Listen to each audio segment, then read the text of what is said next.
Olá a todos, bem-vindos de volta ao meu canal para um novo mistério com Molly. Se você é novo por aqui, se nunca viu meu rosto antes, então, oi, meu nome é Molly e eu posto vídeos de crimes reais como este toda semana. Então, se você acha que isso é algo que você pode querer acompanhar, por favor, inscreva-se. E não se esqueça de ativar o seu pequeno sino de notificação para que o YouTube te notifique todas as vezes que eu postar. De qualquer forma, hoje vamos falar sobre um caso que é conhecido como os assassinatos do fim do mundo. E recebeu esse nome porque as vítimas do caso de hoje foram vistas vivas pela última vez. Bem, um dos últimos lugares onde foram vistas vivas foi em um pub chamado Fim do Mundo. E eu sinto que digo isso muitas vezes, mas esse caso realmente está na minha lista para cobrir há muito tempo, provavelmente cerca de um ano ou mais. Este caso está oficialmente resolvido. No entanto, levou anos e anos de incansável trabalho policial para descobrir a verdade e quase 4 décadas para que o assassino fosse levado à justiça. Então, para o caso de hoje, estamos voltando todo o caminho até o ano de 1977 em Edimburgo, que é a capital da Escócia. Era a noite do dia 15 de outubro de 1977, que era um sábado, e naquela noite um grupo de 4 jovens garotas estava apenas aproveitando uma noite fora. Essas 4 garotas eram todas muito boas amigas e naquela noite elas só queriam sair e se divertir na cidade velha de Edimburgo e havia vários pubs e bares diferentes em Edimburgo, então era realmente agradável, área para jovens se encontrarem com seus amigos e tomarem algumas bebidas, e como eu disse, era exatamente isso que essas 4 jovens garotas estavam fazendo naquela noite. Elas estavam em uma noite fora e basicamente estavam indo de pub em pub e apenas se divertindo umas com as outras. Acredito que todas tinham cerca de 17 anos, então, é claro, ainda não podiam ser servidas com álcool, mas, como a maioria dos adolescentes fazia naquela época e provavelmente ainda faz agora, elas tentariam a sorte para ver se conseguiam uma bebida no bar um ano antes de serem legalmente permitidas para beber álcool. Elas tinham tomado 1 ou 2 bebidas, mas nenhuma estava bêbada. Eventualmente, naquela noite, as 4 amigas acabaram em um pub chamado World's End Pub, que fica na Royal Miles High Street, e entre este grupo estavam Christine Eady, de 17 anos, e Helen Scott, também de 17 anos, que eram boas amigas há muitos e muitos anos. Christine e Helen se conheciam desde que eram crianças e ambas frequentavam a mesma escola, então praticamente se viam todos os dias e cresceram juntas. Apenas para um pouco de informação de fundo sobre as meninas, os pais de Helen Scott se chamavam Maureen e Margaret, e ela tinha 2 meias-irmãs mais velhas e um irmão mais novo chamado Kevin, e a família Scott era muito unida. Kevin descreveu sua irmã Helen como sendo muito parecida com uma garota do campo, apesar do fato de que ela morava na cidade de Edimburgo. Ela tinha um grande amor por animais, especialmente cães, e sua família possuía vários cães que Helen simplesmente adorava, e ela também realmente amava crianças. Ela amava passar tempo com crianças. Seu irmão disse que ela tinha uma paixão por coisas que precisavam de ajuda e apoio, como crianças pequenas e animais. Ela era apenas uma pessoa muito carinhosa.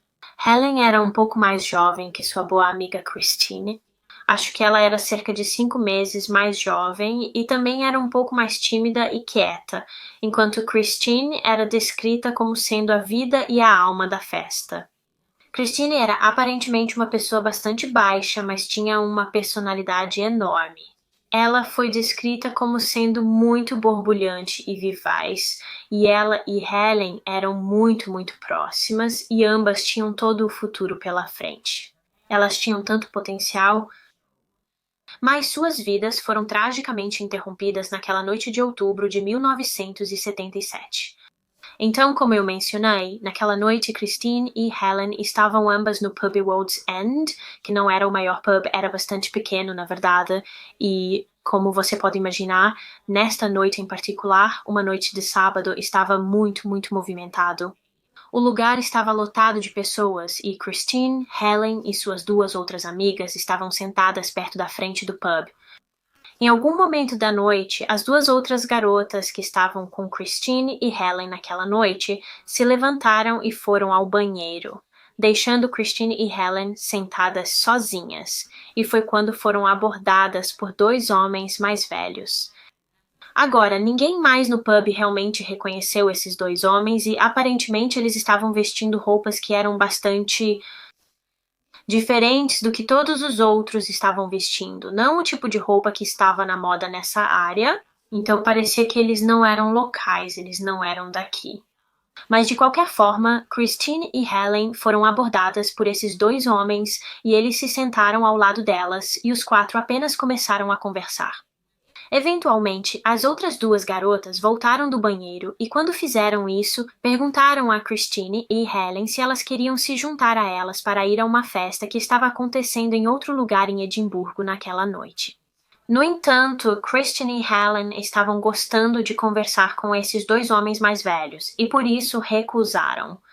Elas decidiram ficar no pub World's End, uma decisão que acabaria por mudar as vidas delas para sempre. Então, as amigas se despediram das meninas e deixaram o pub para ir a essa festa, enquanto Christine e Helen continuaram conversando com os dois rapazes. No entanto, quando o pub estava prestes a fechar, eles saíram e isso foi por volta das 10h15, 10h20 da noite.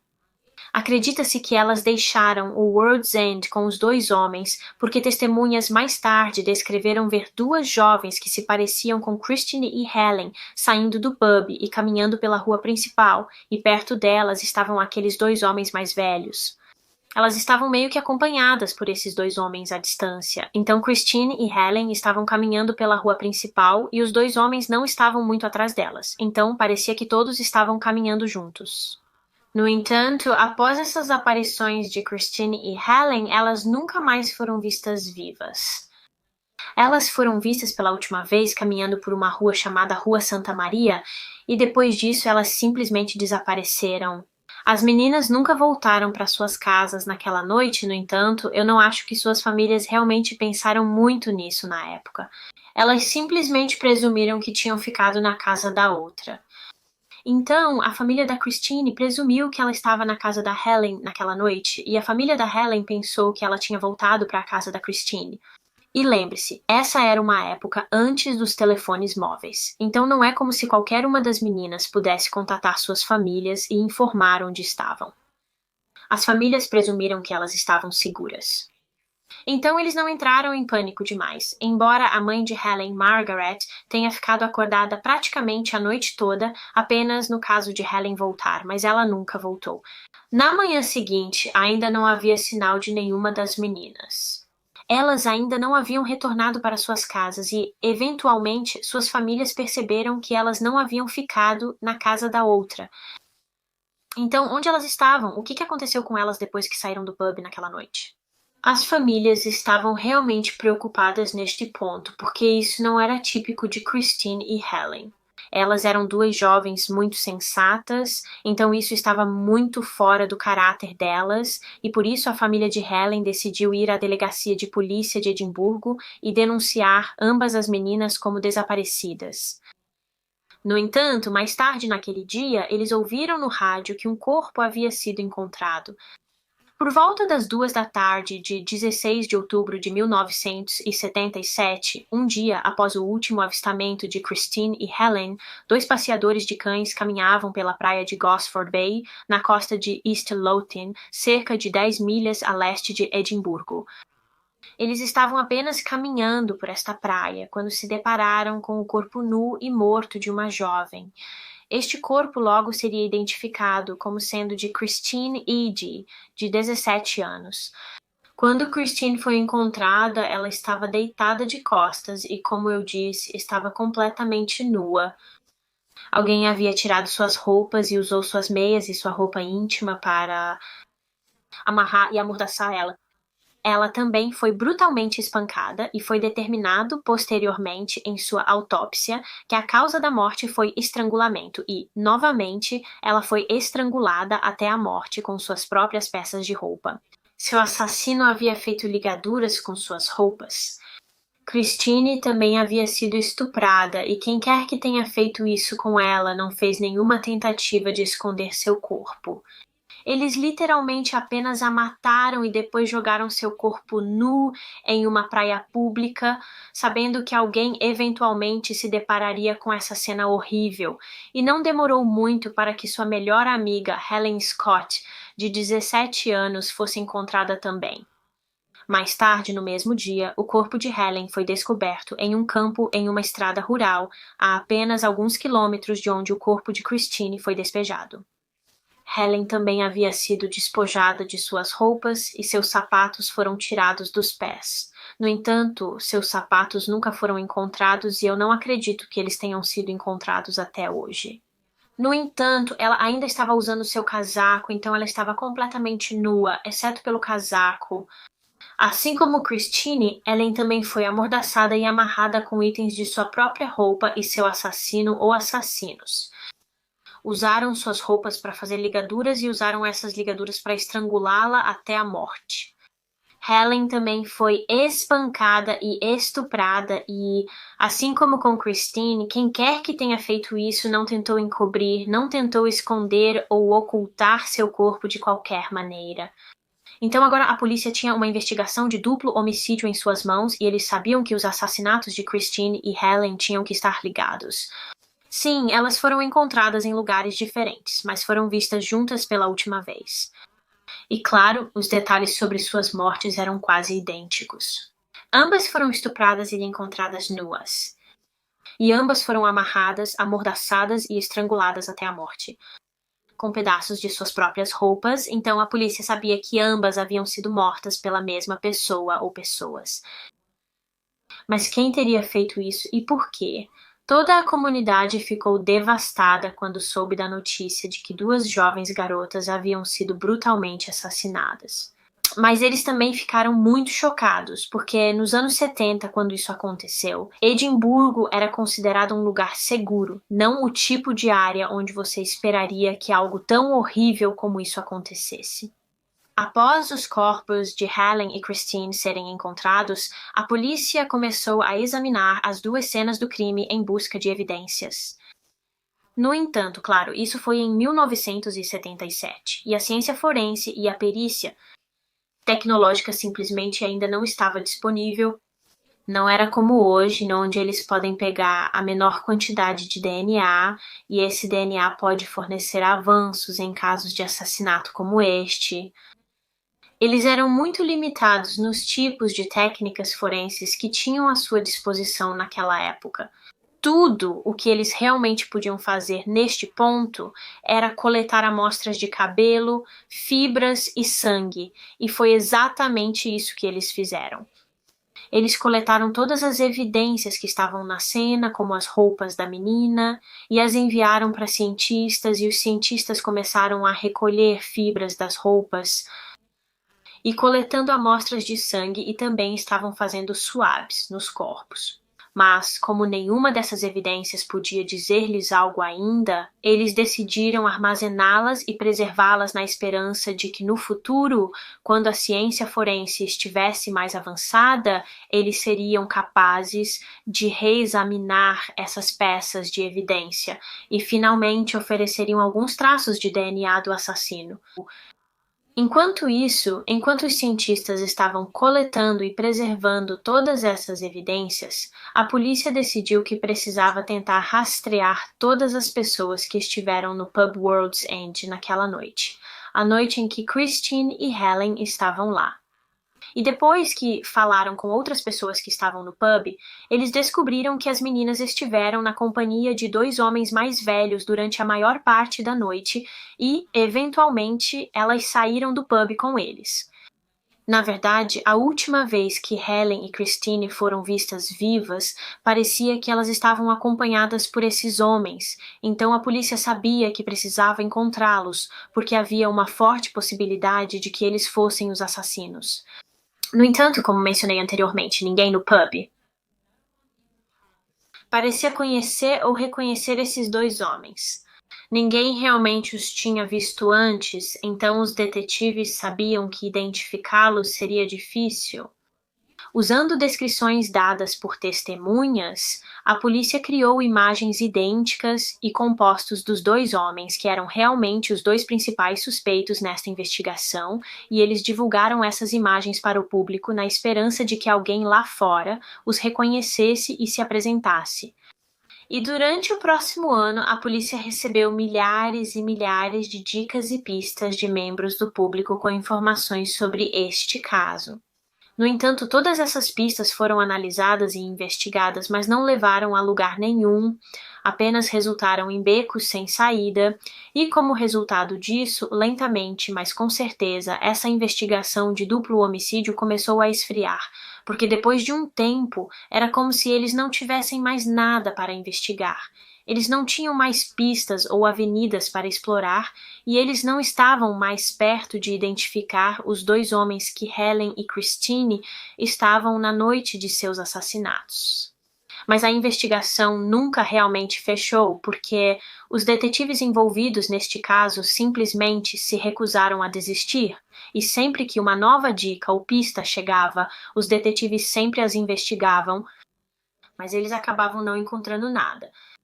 A polícia voltava e eles interrogavam novamente as testemunhas e verificavam as declarações, mas por anos e anos e anos, praticamente não houve desenvolvimentos neste caso.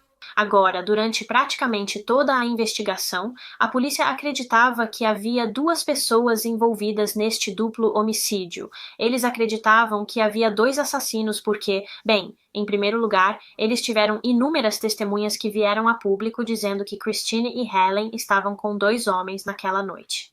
Mas também outra razão pela qual eles acreditavam que duas pessoas eram responsáveis por este crime era pelo fato de que havia duas vítimas e parecia muito improvável que uma pessoa teria sido capaz de dominar duas jovens fisicamente aptas e estrangulá-las até a morte.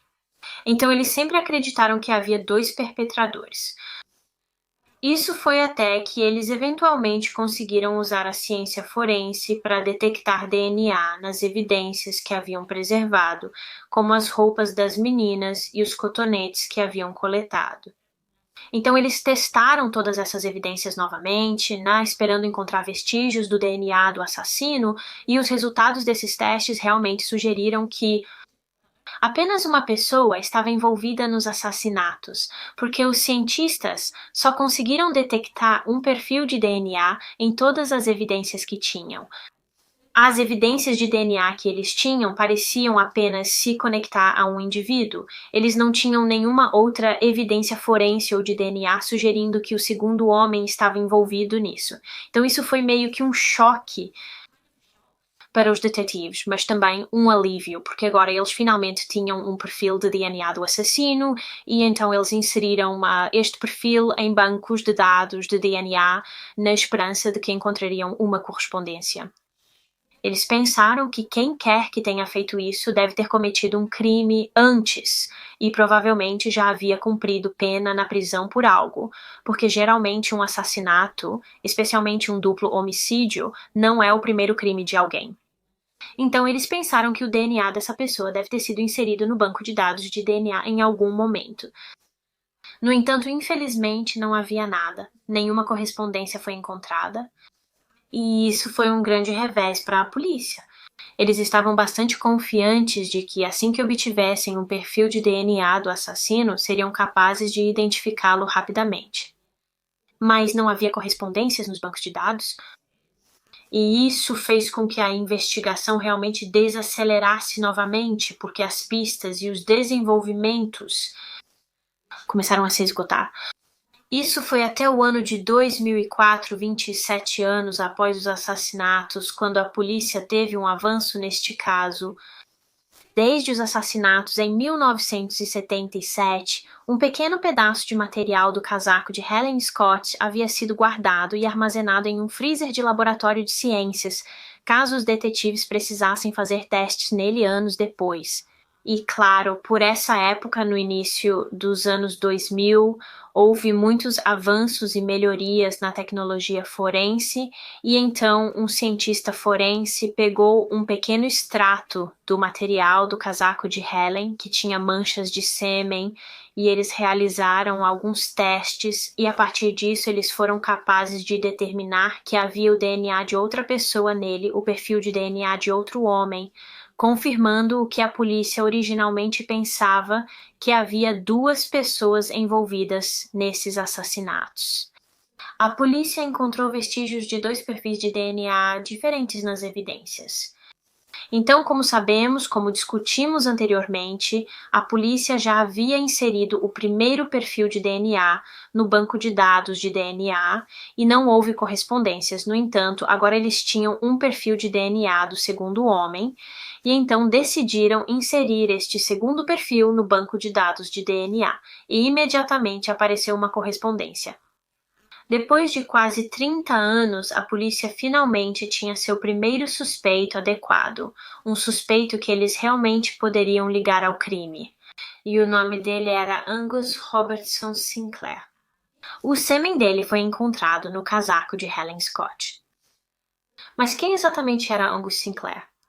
Neste ponto, em 2004, Angus Sinclair tinha 59 anos, o que significa que ele teria cerca de 31 anos na época dos assassinatos do fim do mundo em 1977. E em 2004, ele já estava, na verdade, atrás das grades. Ele já estava na prisão cumprindo uma sentença de prisão perpétua, porque ele havia cometido vários crimes sexuais contra meninas jovens e também havia sido condenado por 2 assassinatos em sua vida. Então ele já havia sido enviado para a prisão por 2 assassinatos separados, sobre os quais falarei mais em 1 minuto. E agora esse homem era suspeito nos assassinatos de mais 2 mulheres, Christine Eady e Helen Scott. E se ele fosse condenado por esses assassinatos, isso o tornaria um serial killer. Angus Robertson Sinclair nasceu no ano de 1945 para seus pais, Mary Sinclair e Angus Sinclair Sr. Ele tinha o mesmo nome que seu pai. Angus Jr. era o mais novo de 3 irmãos. Ele tinha um irmão mais velho e uma irmã mais velha, e a família Sinclair morava em Maryhill, que fica em Glasgow, na Escócia. No entanto, quando Angus Jr. tinha apenas 4 anos, seu pai faleceu de leucemia, o que significava que Mary agora era uma viúva que tinha que criar 3 filhos sozinha, e quando ele morreu parece que Mary realmente teve dificuldades para cuidar de seus filhos, de acordo com seu filho mais velho, John. Então, o irmão mais velho de Angus, realmente não havia nenhum controle parental após a morte de seu pai.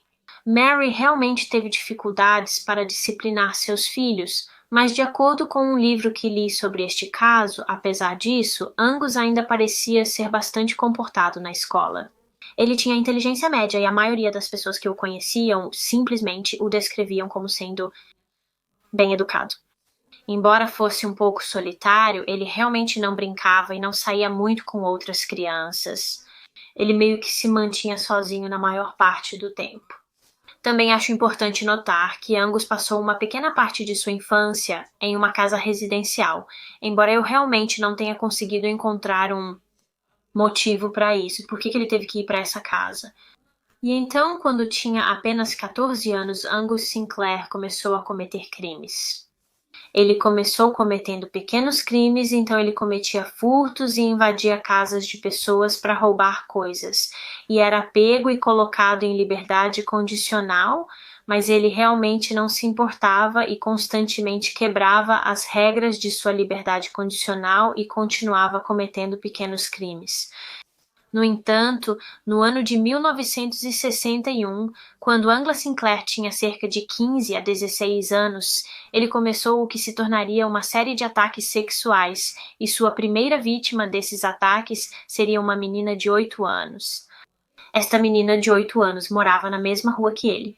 A casa dela ficava a apenas algumas portas de distância e um dia ele a agrediu sexualmente. Ele foi pego por isso, embora tenha negado que isso tenha acontecido. Mas mesmo assim, perdeu o emprego e ficou em liberdade condicional por 3 anos.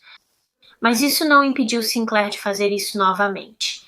No entanto, seu próximo ataque também incluiria assassinato. Apenas 6 meses após o ataque àquela menina de 8 anos em julho de 1961, ele matou Catherine Rehill, que também tinha cerca de 8 anos. Catherine também era vizinha de Sinclair, e um dia ele pediu para ela ir à mercearia local e comprar um pouco de chocolate para ele, e disse que depois ela poderia voltar para a casa dele e ele lhe daria algum dinheiro por isso. No entanto, como provavelmente você já deve ter adivinhado, isso era apenas uma maneira dele atrair Catherine de volta para sua casa. Sua família estava fora naquele dia, ele sabia que ficaria sozinho em casa, então isso era claramente algo que ele vinha planejando há algum tempo. Assim que Catherine voltou para a casa de Sinclair naquele dia, ele a atacou. Ele a agrediu sexualmente e depois a estrangulou até a morte, fazendo de Catherine Rehill sua primeira vítima de assassinato. Depois de matar Catherine, ele pegou seu corpo sem vida e literalmente a jogou escada abaixo, e então chamou uma ambulância. Acho que ele esperava que as outras pessoas pensassem que Catherine havia apenas caído acidentalmente da escada, e que foi assim que ela morreu. Mas é claro que a polícia pôde perceber pelas lesões de Catherine que esse não era o caso de forma alguma, e Angus Sinclair foi acusado de assassinato com apenas 16 anos de idade. Ele foi condenado a 10 anos de prisão por isso, embora tenha sido libertado após apenas 7 anos. Após sua libertação da prisão, Sinclair conseguiu um emprego como pintor e decorador e até se casou. Ele se casou com uma mulher chamada Sarah Hamilton, e eles tiveram um filho juntos, então quase parecia que ele havia se reformado e estava tentando colocar sua vida de volta nos trilhos. No entanto, tudo isso era uma fachada, pois ele ainda estava cometendo crimes como roubos e ainda estava abusando sexualmente de jovens mulheres e crianças, geralmente entre 6 e 14 anos de idade. Na verdade, ele acabou sendo acusado e condenado por 3 estupros e 7 atentados ao pudor, e quando foi examinado por um psiquiatra, eles afirmaram que Angus Sinclair representava uma ameaça permanente para as crianças e, então, em 1982, ele foi condenado à prisão perpétua por esses abusos sexuais porque ele era simplesmente um perigo muito grande, representava uma ameaça muito grande para jovens mulheres e crianças e por isso foi preso. Acredita-se que Sinclair possa ter tido ligações com outros assassinatos não resolvidos na Escócia antes e depois do caso World's End, sobre o qual falarei mais um pouco mais tarde. No entanto, houve um assassinato que sabemos que ele foi definitivamente responsável, e esse foi o assassinato da jovem de 17 anos, Mary Gallagher. Mary Gallagher foi morta em Glasgow em novembro de 1978, pouco mais de um ano após os assassinatos do World's End. Ela foi estuprada e ameaçada com uma faca antes de seu assassino cortar sua garganta, e também a estrangulou com pedaços de sua própria roupa, o que, como sabemos, também foi o caso com os assassinatos do World's End. Christine e Helen também foram estranguladas com suas roupas. O assassinato de Mary ficou sem solução por 23 anos até 2001, quando o DNA provou que Angus Sinclair era o assassino de Mary, e felizmente, nesse ponto, ele já estava na prisão cumprindo sua sentença pelos abusos sexuais dos quais foi condenado. Ele tentou negar o assassinato de Mary e disse que a razão de seu DNA estar em Mary era porque naquela noite, a noite em que ela foi morta, os dois tiveram relações sexuais consensuais e que alguém deve tê-la matado depois.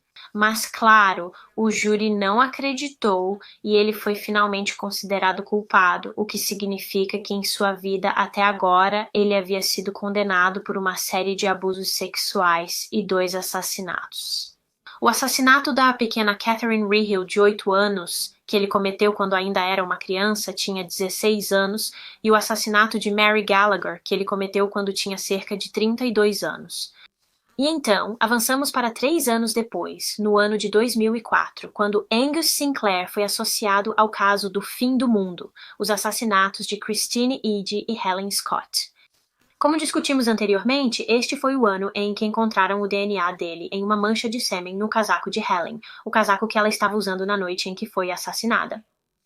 No entanto, como sabemos, a polícia encontrou 2 perfis de DNA nas vítimas do fim do mundo, indicando que havia 2 assassinos. Um deles era Angus Sinclair, mas quem era o outro?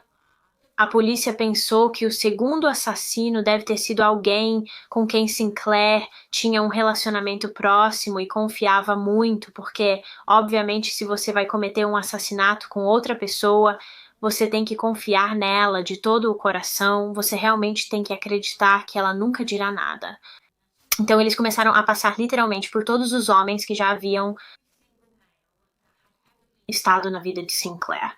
Então eles estavam investigando seus amigos e antigos colegas de trabalho, eles estavam investigando criminosos com quem ele havia estado na prisão antes do caso do fim do mundo e também investigaram seus parentes. E depois de dar outra olhada no perfil de DNA do homem não identificado, a polícia percebeu algo muito interessante. Este perfil de DNA tinha características comuns com os parentes masculinos da esposa de Angus Sinclair. Então, se você se lembra, Angus tinha uma esposa chamada Sarah Hamilton e ela tinha 5 irmãos e através do teste do cromossomo I deste segundo perfil de DNA, a polícia conseguiu determinar que ele veio da mesma linha paterna que os 5 irmãos de Sarah Hamilton. Então, o segundo assassino provavelmente era um desses irmãos.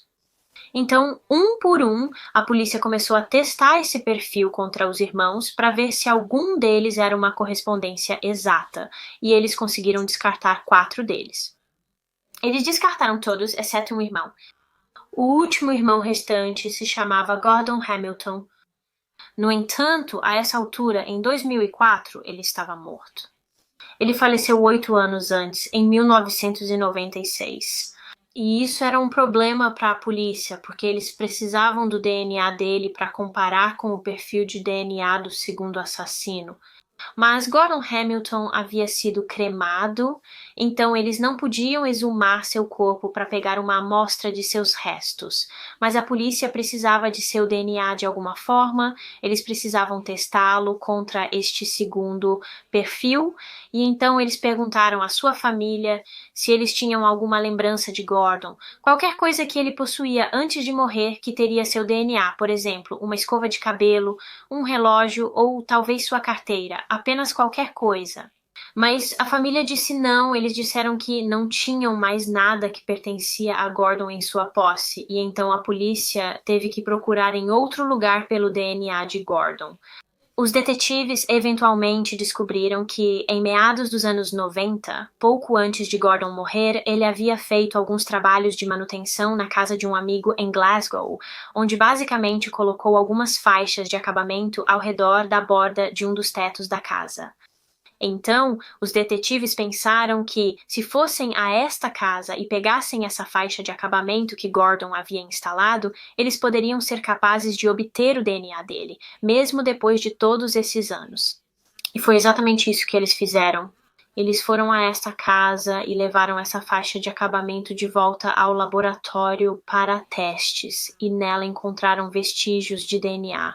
E esses vestígios de DNA eram uma correspondência exata com o segundo perfil de DNA que foi obtido dos corpos das vítimas do fim do mundo, confirmando que Gordon Hamilton estava envolvido. Ele era o segundo perpetrador que a polícia estava procurando todos esses anos.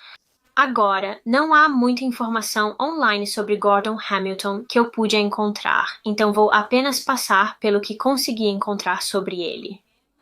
Aparentemente, ele tinha um vício em álcool, e esse vício acabou contribuindo para a sua morte em 1996. Conforme relatado por um livro que li, ele e seus irmãos tiveram uma infância bastante problemática. Seu pai era aparentemente muito dominador e às vezes podia ser violento e abusivo, e acredito que seu pai também era alcoólatra.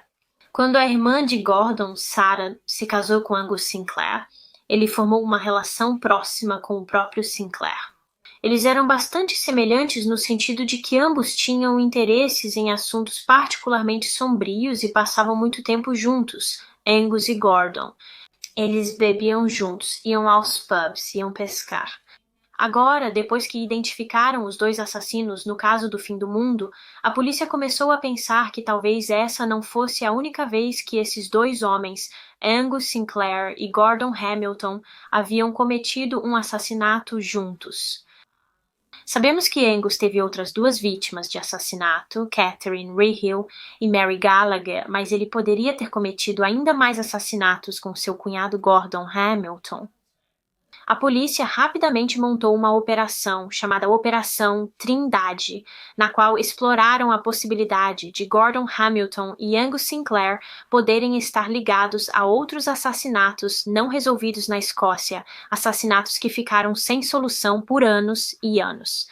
Descobriram que no início de 1977, Angus Sinclair havia comprado uma Toyota Caravanette. E um dos motivos pelos quais ele comprou este veículo foi porque nos fins de semana ele gostava de viajar para diferentes partes da Escócia para pescar e ir a diferentes pubs, e às vezes ele ia sozinho, mas outras vezes seu cunhado, Gordon Hamilton, ia com ele. E eu acredito que Angus teve este veículo por cerca de 3 anos, então entre 1977 e 1980, Angus visitaria vários lugares diferentes na Escócia para suas viagens de pesca, então teoricamente ele poderia matar nessas diferentes áreas e depois voltar para casa e a polícia nunca seria capaz de rastreá-lo porque ele teria ido embora. E quando a polícia investigou os assassinatos não resolvidos na Escócia entre 1977 e 1980, descobriram que alguns deles tinham muitas semelhanças com o caso do assassinato no World's End, sugerindo que foram cometidos pela mesma pessoa. As vítimas desses assassinatos foram Frances Barker, de 37 anos, Hilda Macaulay, de 36 anos, Agnes Cooney, de 23 anos, e Anna Kenny, de 20 anos. Todas as 4 mulheres eram de diferentes partes de Glasgow e todas foram mortas de maneiras muito semelhantes. Todas elas foram sexualmente agredidas, então esses foram todos crimes sexualmente motivados e todas foram amarradas e amordaçadas com itens de suas próprias roupas antes de serem estranguladas até a morte e, então, uma vez mortas, seus corpos foram simplesmente abandonados e deixados para serem descobertos por outra pessoa. Todos esses assassinatos não resolvidos eram praticamente idênticos. Os mesmos métodos que Angus Sinclair usou em seus assassinatos anteriores também foram usados aqui, então a polícia acreditava firmemente que eles foram cometidos por Angus Sinclair. No entanto, infelizmente, a polícia nunca conseguiu vincular com sucesso Angus Sinclair a nenhum desses assassinatos porque eles não tinham evidência forense nos casos de Frances Barker, Hilda Macaulay, Agnes Cooney e Anna Kenny. Aparentemente, todas as evidências que existiam anteriormente em suas investigações de assassinato haviam sido perdidas ou destruídas. Então a polícia não podia dizer com certeza se Sinclair era o perpetrador e, portanto, ele nunca foi condenado. Mas a maioria das pessoas acredita que era ele, acreditam que ele foi responsável por esses 4 assassinatos e que ele os realizou sozinho ou Gordon Hamilton o ajudou, como ele fez no caso do fim do mundo, embora não tivessem evidências suficientes para ligá-lo a esses assassinatos. Eles tinham evidências suficientes para ligá-lo aos assassinatos de Christine Eady e Helen Scott. E, então, em 2004, a polícia confrontou Angus Sinclair na prisão de Peterhead, na Escócia, onde ele já estava cumprindo uma pena de prisão perpétua pelo assassinato de Mary Gallagher, de 17 anos, e por outros crimes sexuais. Eles questionaram Sinclair sobre o caso do fim do mundo. No entanto, apesar das evidências que tinham contra ele, e apesar do fato de que ele já iria passar o resto de sua vida atrás das grades, ele negou qualquer envolvimento no duplo assassinato. Ele não iria entregar nada. Eu digo que ele negou envolvimento, mas na verdade ele não disse nada. Ele foi entrevistado por horas e horas e horas, e ele ou ficava em silêncio ou dizia sem comentários. Mas, para ser honesta, isso não importava para a polícia. Eles sabiam que ele era culpado. Eles sabiam que ele e Gordon Hamilton haviam feito isso. Os perfis de DNA deles estavam nos corpos das vítimas. Claro que eles não podiam acusar Hamilton porque ele estava morto, mas eles podiam acusar Sinclair pelos assassinatos de Christine Edey e Helen Scott, e foi exatamente isso que fizeram. Como esperado, Angus se declarou inocente das acusações e, portanto, o caso teve que ir a julgamento, e o julgamento começou em agosto de 2007, quase 30 anos após o caso ter ocorrido. A polícia teorizou que na noite de 15 de outubro de 1977, a noite em que Helen e Christine foram mortas, as duas jovens de 17 anos se encontraram Gordon Hamilton e Angus Sinclair no pub World's End. Acredita-se que depois que elas deixaram o pub, foram persuadidas ou forçadas a entrar na caravana de Sinclair e então teorizaram que os dois homens levaram as garotas para a praia de Gosford Bay, onde estupraram e mataram Christine Edey e depois simplesmente deixaram o corpo dela lá para ser encontrado no dia seguinte por dois passeadores de cães. A polícia acredita que, depois de terem assassinado Christine, eles então levaram Helen Scott para uma estrada de campo tranquila a alguns quilômetros de distância e lá ela sofreu o mesmo destino. Ela foi estuprada e estrangulada até a morte, e então seu corpo foi abandonado em um campo e os dois homens simplesmente foram embora e escaparam da detecção por anos e anos. Apenas como uma nota à parte, Sinclair, na verdade, mais tarde, destruiu sua Toyota Caravanette, provavelmente para que nenhuma evidência forense pudesse ser encontrada nele. Agora, antes de eu entrar no que aconteceu durante o julgamento de Sinclair, eu só quero rapidamente passar pelas evidências forenses que a polícia tinha ligando aos assassinatos. Então, como sabemos, eles o identificaram em 2004 através de manchas de sêmen que estavam no casaco de Helen Scott. Agora, as chances das manchas de sêmen pertencerem a qualquer outra pessoa que não Angus Sinclair eram de 1 bilhão para 1, então isso confirmava que elas vieram dele, e isso era uma coisa que o ligava ao crime. Mas os cientistas também encontraram vestígios muito pequenos e de baixa qualidade de DNA nas ligaduras feitas com as roupas das meninas que haviam sido usadas para amarrar Christine e Helen naquela noite. E quando testaram esse DNA nas ligaduras contra o DNA de Angus Sinclair, foi determinado que desta vez as chances de ser o DNA de qualquer outra pessoa que não Sinclair era de 390 para 1. Então, as chances eram muito menores, mas ainda era mais provável que fosse seu DNA nas ligaduras e era mais uma evidência para dizer que ele estava envolvido nos assassinatos. Agora, você pensaria que quanto mais evidências a acusação tivesse para apresentar ao júri, melhor. No entanto, um dos promotores neste caso decidiu que não iria apresentar essa informação sobre o DNA de Sinclair estar nas ligaduras em tribunal. E o motivo dele ter tomado essa decisão de descartar essa peça de evidência foi porque ele estava preocupado que, devido ao fato de as chances de ser o DNA de qualquer outra pessoa além de Sinclair serem de 390 para 1, isso causaria dúvida na mente dos jurados. Como eu disse um minuto atrás, as chances de a mancha de sêmen pertencer a qualquer outra pessoa além de Sinclair eram de 1 bilhão para 1. Então isso foi uma evidência muito condenatória contra ele, mas o DNA nas ligaduras era apenas de 390 para 1. Novamente, é mais provável que seja o DNA dele nas ligaduras, mas há uma chance de que não tenha sido, e o promotor estava preocupado que isso pudesse influenciar o júri e fazê-los pensar duas vezes sobre condenar Sinclair por esses assassinatos. Ele não queria apresentar a eles nenhuma evidência que pudesse ser vista como circunstancial. Ele só queria apresentar as evidências que eram fatos, como as manchas de sêmen. No entanto, essa decisão se mostraria a errada e, na verdade, trabalharia a favor da defesa, porque a equipe de defesa de Angus havia pensado em uma maneira de tentar explicar a única evidência condenatória contra ele. que era o sêmen que eles alegaram que naquela noite, a noite em que Christine e Helen foram assassinadas. Angus Sinclair e seu cunhado Gordon Hamilton encontraram ambas as meninas no pub World's End. Eles disseram que os 4 começaram a conversar e continuaram conversando por um tempo até que, eventualmente, todos saíram do pub juntos. Depois que eles saíram do pub. Angus disse que todos eles foram para a costa leste e lá ele teve relações sexuais consensuais com ambas as garotas. Ele disse que não as estuprou, ele tinha o consentimento delas e que isso explicaria por que seu sêmen estava em seus corpos.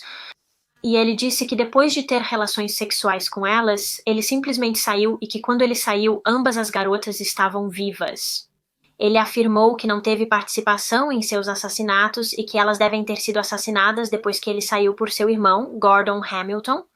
E claro, como Gordon Hamilton estava morto, ele não podia se defender. Ele não podia dar a sua versão dos eventos. E então, pelo que o júri sabia, isso poderia ter sido o que aconteceu.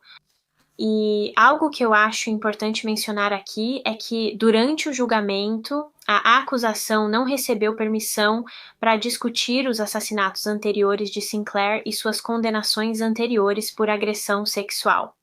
Eles não foram autorizados a discutir o fato de que Angus Sinclair havia estuprado e matado antes, porque na época na Escócia apresentar esse tipo de evidência não era admissível. Então o júri não tinha absolutamente nenhuma ideia sobre o seu passado, sem conhecimento do fato de que ele era muito capaz de cometer um ato tão terrível.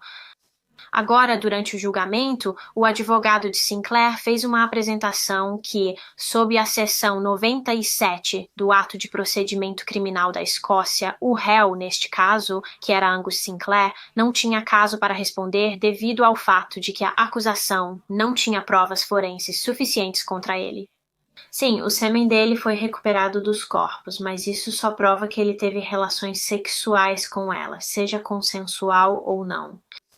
Isso não prova necessariamente que ele foi quem realizou fisicamente os assassinatos e, infelizmente, após essa apresentação, o juiz descartou o caso e Angus Sinclair foi absolvido em setembro de 2007 e descobriu-se que, se a acusação tivesse realmente apresentado a evidência do DNA de Sinclair nas ligaduras, então o advogado de Sinclair não teria sido capaz de fazer a apresentação sob a lei de procedimento criminal, porque essa era uma evidência para dizer que ele estava envolvido no assassinato real. Porque mais o DNA dele estaria nas ligaduras se ele não estivesse envolvido nos assassinatos? Infelizmente, a acusação cometeu um grande erro ao não usar essa peça de evidência. Eu entendo por que eles não fizeram isso. Como eu disse anteriormente, o promotor não queria apresentar nenhuma evidência que pudesse ser vista como circunstancial, mas é tão infeliz porque, se eles tivessem apresentado essa evidência, o juiz não teria sido capaz de descartar o caso. O público estava furioso com o fato de Sinclair ter sido absolvido disso. Este era um homem que tinha um histórico de agressão sexual e assassinato de mulheres e crianças jovens, e, no entanto, este caso foi simplesmente descartado. Claro que Sinclair ainda iria permanecer na prisão de qualquer maneira pelo assassinato de Mary Gallagher, mas isso não significa que a justiça não deveria ser feita neste caso. As famílias de Helen e Christine precisavam de justiça pelos seus assassinatos, mas parecia que nunca iriam obtê-la agora por causa das leis de duplo risco no Reino Unido. Duplo risco basicamente significa que uma vez que alguém foi absolvido de um crime e considerado inocente, nunca pode ser julgado novamente pelas mesmas acusações. Então, porque Angus Sinclair foi absolvido, porque o caso dele foi descartado, ele nunca poderia ser julgado novamente pelos assassinatos do World's End, apesar de todas as evidências contra ele. No entanto, muitas pessoas não achavam essa lei justa porque, e se após a absolvição de um réu forem encontradas novas evidências concretas contra ele que provam que ele era responsável? Simplesmente não parecia certo que só porque alguém já havia sido julgado antes, não poderia ser julgado novamente, especialmente porque, você sabe, a tecnologia forense está progredindo e melhorando cada vez mais a cada ano.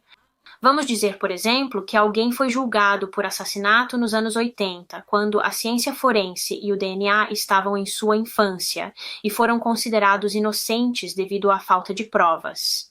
Bem, anos depois, quando a ciência forense estava muito mais avançada, os cientistas podem ter sido capazes de descobrir evidências concretas de DNA ligando essa pessoa ao crime, provando que eles eram de fato o assassino.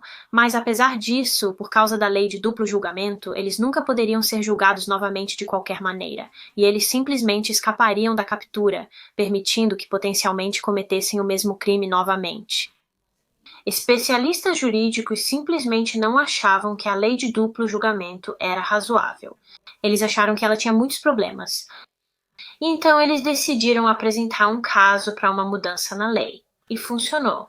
No ano de 2011 foi aprovada a Lei de Duplo Perigo da Escócia, o que significa que se novas e convincentes evidências forem descobertas em um caso, os suspeitos agora podem enfrentar um novo julgamento. E, como você pode imaginar, os detetives envolvidos no caso World's End ficaram muito felizes com essa mudança na lei, porque agora significava que eles poderiam trabalhar na construção de um caso mais forte contra Angus Sinclair. E, esperançosamente, finalmente obter justiça para Christine e Helen. E assim, juntamente com os cientistas forenses, eles começaram a analisar todas as evidências que haviam coletado ao longo dos anos, porque, obviamente, a essa altura, eles tinham ainda mais tecnologia forense avançada à disposição, incluindo um novo dispositivo chamado Crime Light, que é uma fonte de luz que pode ser usada para detectar DNA. Neste caso, os cientistas usaram o Crime Light para dar outra olhada nas ligaduras que foram feitas com as roupas de Christine e Helen, as ligaduras que foram usadas durante seus assassinatos. E eles descobriram que havia muito DNA de Angus Sinclair e Gordon Hamilton nas dobras das ligaduras, indicando que eles não apenas tocaram nessas peças de roupa, eles realmente as amarraram adequadamente, usando-as para amarrar as meninas, enquanto antes eles só tinham uma pequena quantidade de baixa qualidade do DNA de Sinclair nas ligaduras. Agora detectaram uma quantidade substancial de seu DNA nelas, provando que ele não apenas teve relações sexuais com as meninas naquela noite, como alegou no primeiro julgamento, ele estava ativamente envolvido nos assassinatos. Então, agora que os detetives tinham novas evidências neste caso, Angus Sinclair pôde ser julgado novamente pelos assassinatos do World's End. E seu segundo julgamento começou no dia 13 de outubro de 2014. E nesse momento ele tinha 69 anos de idade. Durante o julgamento, a acusação apresentou todas as suas provas ao júri. Desta vez, eles não deixaram nenhuma de suas provas de fora, como fizeram no primeiro julgamento. Cada detalhe que eles tinham sobre este crime foi incluído em seus argumentos. O próprio Sinclair decidiu depor durante seu julgamento e novamente manteve sua história de que ele e Gordon Hamilton tiveram relações sexuais consensuais com as meninas naquela noite e que ele não estava envolvido no que aconteceu com elas depois. Ele não estava envolvido em seus assassinatos. No entanto, durante seu interrogatório, um dos promotores fez algumas perguntas a Sinclair sobre esse sexo consensual e ele disse: "Bem, como você sabia que as meninas estavam consentindo? Como você tem certeza de que tinha o consentimento delas?" E a resposta de Angus Sinclair para essa pergunta foi apenas: "Bem, elas não disseram não." O segundo julgamento durou cerca de 4 semanas até o dia 14 de novembro de 2014, quando, após ouvir a acusação e a defesa, o júri retornou ao tribunal com seu veredicto. E eles consideraram Angus Robertson Sinclair, de 69 anos, culpado pelos assassinatos de Christine Eady e Helen Scott. E ele foi condenado à prisão perpétua com um mínimo de 37 anos, que foi exatamente o número de anos que levou para ele ser condenado. Depois de todo esse tempo, após 37 anos, a família de Christine e Helen finalmente obteve a justiça pela qual estavam esperando. Isso me deixa tão furiosa que o segundo assassino, Gordon Hamilton, escapou da captura porque ele faleceu antes que seu DNA o ligasse ao crime. É tão injusto que ele tenha se safado, mas pelo menos Sinclair foi eventualmente condenado por isso. Como mencionei anteriormente no vídeo, muitas pessoas acreditam que Sinclair foi responsável por outros assassinatos não resolvidos na Escócia, particularmente os 4 que falamos anteriormente, os assassinatos de Francis Barker, Hilda Macaulay, Agnes Cooney e Anna Kenny. No entanto, infelizmente, devido à falta de evidência forense, ele nunca foi condenado por eles e agora ele nunca será, porque no dia 11 de março de 2019, Angus Sinclair faleceu em sua cela de prisão aos 73 anos de idade. Aparentemente, ele vinha tendo muitos problemas de saúde por cerca de 1 ano e meio antes de morrer e sofreu uma série de derrames. Mas é isso para este caso. Esse é o caso de Christine Eady e Helen Scott. Um caso realmente triste, mas estou tão feliz que suas famílias finalmente conseguiram obter alguma justiça por seus assassinatos. Como sempre, por favor, deixe-me saber seus pensamentos e opiniões sobre o caso nos comentários. Você acha que Sinclair teve mais vítimas, ou você acha que foi apenas antes de ele ser condenado em sua vida? Antes de ir, eu só quero dar um enorme agradecimento aos membros da minha página no Patreon. Muito obrigada pelo seu apoio, pessoal. Se alguém mais quiser se tornar um membro da nossa pequena família Patreon, então o link está sempre na descrição dos meus vídeos. Muito obrigada por assistir, por favor, dê um like neste vídeo e se inscreva se ainda não o fez, e eu te vejo na próxima semana para outro mistério com Molly. Tchau, pessoal!